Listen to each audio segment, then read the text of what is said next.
Oke, teman-teman, kita lanjut lagi untuk membuat diagram histogram. Oke, di sini sudah ada contoh materi dari Pak Fadli ya, teman-teman. Nilai ujian statistika 80 APK. Di sini ada nilai ujiannya ya, teman-teman. Kalau nilai ujian mungkin bisa sama kayak interval ya, teman-teman. Terus ini frekuensi dan ini adalah nilai nyata. Apa sih itu nilai nyata? Jadi ketika kita membuat diagram poligon, ada yang berbeda, yaitu ada tadi itu apa namanya,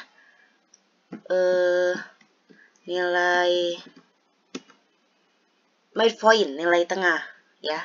Terus kemudian untuk pembuatan diagram histogram ada nilai nyata di salah satu tabelnya. Oke. Di salah satu tabelnya ada nilai nyata, kita pakai yang ini ya. Di sini ada nilai nyata. Apa sih nilai nyata itu? Jadi, nilai nyata itu adalah nilai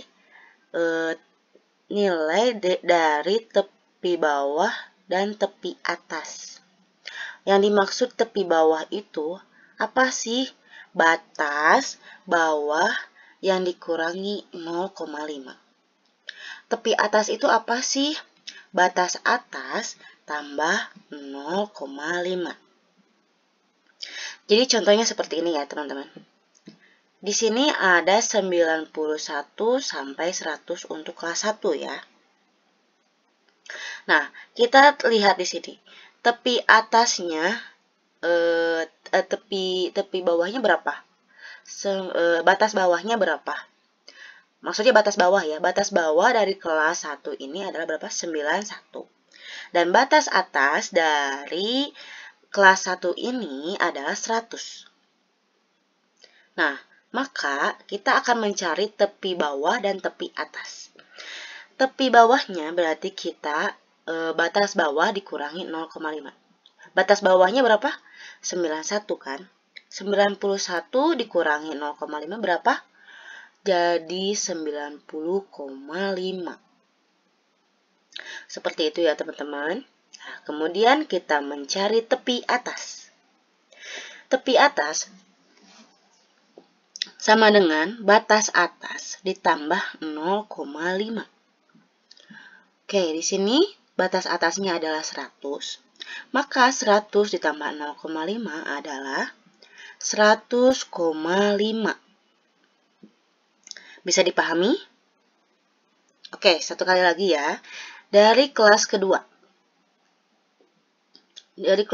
Kita mencari nilai tepi bawah dan nilai tepi atas. Di sini, batas bawah dari kelas 2 adalah 81. Maka, 81 dikurangi 0,5 adalah 80,5. Kemudian, untuk tepi atas, 90 ditambah 0,5 menjadi 90,5. Oke. sudah ini ya, sudah ada gambaran ya, teman-teman. Di sini nilainya seperti apa. Oke.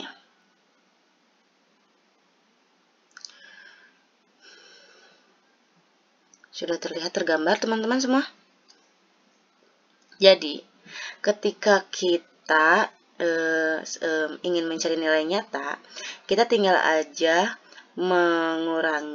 mencari batas bawah yang dikurangi 0,5, batas atas yang ditambah 0,5.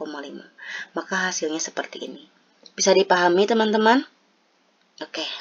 Selanjutnya kita langsung ke diagram histogram. Di sini ada nilai X dan Y ya, sama seperti yang ada di diagram poligon. Oke, di diagram poligon, di diagram histogram, nilai X adalah nilai nyata. Sedangkan nilai Y juga sama si frekuensi seperti yang di poligon. Oke, sudah jelas, teman-teman. Jadi nilai X adalah nilai nyata dan nilai Y adalah frekuensi. Di sini bisa dilihat teman-teman, untuk nilai X ada 30,5, 40,5 yang dipakainya ya teman-teman, 50,5, 60,5, sampai 100,5. Itu dari mana sih angkanya? Oke, gini.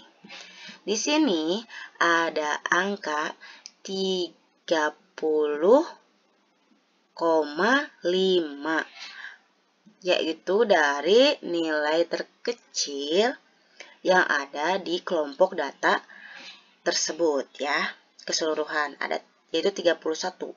Maka 31 sebagai batas bawah dikurangi 0,5 sehingga menjadi 30,5.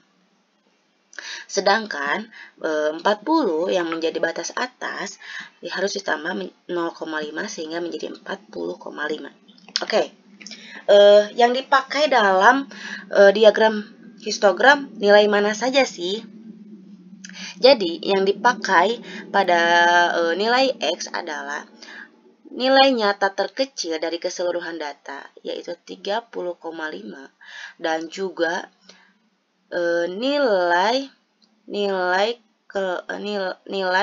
tepi atas dari kelas 2 sampai kelas yang selanjutnya, dari kelas selanjutnya. Ya, teman-teman. Jadi di sini kan ada 30,5, 40,5, terus 50,5 ya, di sini ada kan 40,5, 50,5, 60,5. Nah, sekarang teman-teman pasti bertanya, kenapa nilai yang tepi bawah dari kelas selanjutnya tidak dimasukkan ke diagram histogram sebagai nilai X? Jadi gini teman-teman, nilai X dari nilai nyata, apakah dari nilai nyata tiap kelas apakah ada nilai yang sama? Coba diperhatikan teman-teman. Di sini ada ya, ada nilai yang sama setiap kelasnya. Misalkan tepi atas kelas 1 sama dengan tepi bawah kelas 2. Sama kan? Nah, sama kan? Jadi, setiap nilai tepi atas kelas 1 atau nilai tepi atas akan sama dengan nilai tepi bawah kelas selanjutnya. Di sini ada 40,5, itu sebagai nilai tepi atas dari kelas 1.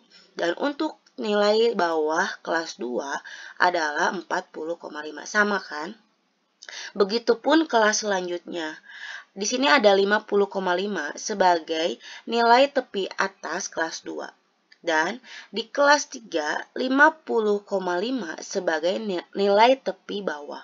Jadi, kenapa kalau misalnya bertanya kenapa di diagram histogram itu tuh cuma dimasukinya nilai yang nilai nyata terkecil dan untuk selanjutnya adalah nilai tepi atas. Namun yang sebenarnya adalah memang yang untuk nilai tepi atas kelas 1 akan menjadi nilai tepi bawah kelas selanjutnya, seperti itu. Untuk selanjutnya juga. Jadi saling berkesinambungan ya teman-teman untuk di tabelnya, di nilai X-nya. Dan di sini 100,5 ada nilai tertingginya ya teman-teman. Coba lihat di sini ada ya 100,5 ya. Dan untuk nilai Y frekuensi. Oke, frekuensinya di sini sampai nilai tertingginya adalah 24. Maka kita harus bikin nilai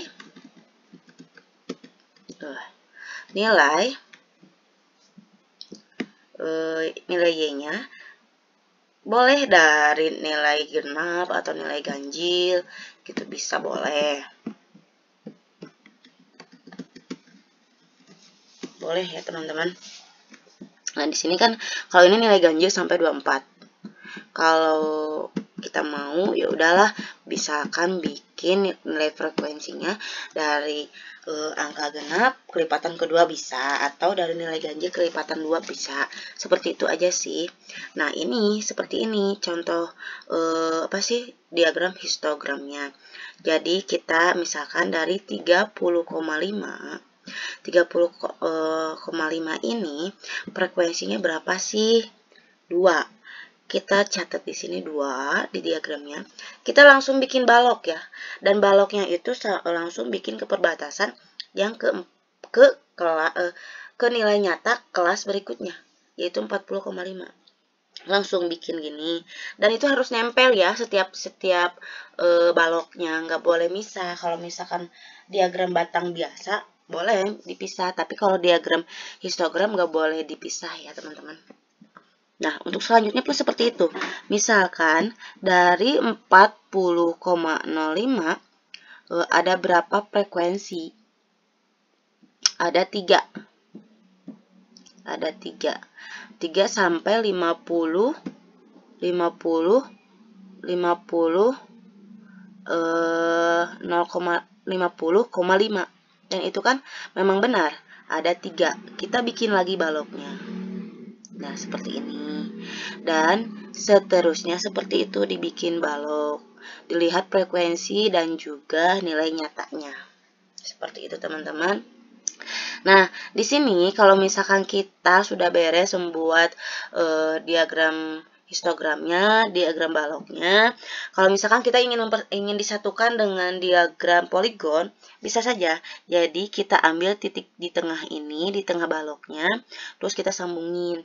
Dan sebenarnya ini seharusnya tegak lurus ya untuk garisnya. Cuman kata Pak Fadli memang mungkin ada kesalahan, jadi si garisnya tidak lurus. Ya, seperti itu mungkin teman-teman, mudah-mudahan bisa dipahami. Tapi kalau misalkan memang ada pertanyaan, nanti bisa chat saya, mau di grup atau di lewat Japri juga nggak apa-apa. Oke, terima kasih, mudah-mudahan kalian bisa ya.